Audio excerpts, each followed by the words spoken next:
નમસ્કાર, હું doctor Samarth Dave, consultant cancer surgeon at Airavat cancer hospital. આજે તમારી સમક્ષ ગર્ભાશયના મુખનું કેન્સર એટલે કે સર્વાઇકલ કેન્સર વિશે વાત કરવા જઈ રહ્યો છું.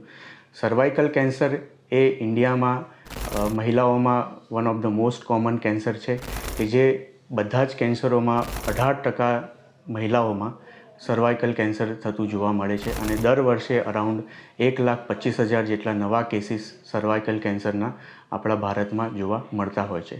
કારણોની વાત કરીએ તો સર્વાઇકલ કેન્સર થવા માટેનું કોમન કારણ છે કે હ્યુમન પેપિલોમા વાયરસ એટલે કે HPV વાયરસનું ઇન્ફેક્શન થવું, કે જે એકથી વધારે વ્યક્તિઓ સાથે શારીરિક સંબંધ રાખવાથી, સેક્સ્યુઅલી ટ્રાન્સમિટેડ ડિઝીઝ થવાથી અને રોગપ્રતિકારક શક્તિ જો આપણી ઓછી હોય તો એના કારણે તમારામાં એ HPV વાયરસનું ઇન્ફેક્શન થતું હોય છે.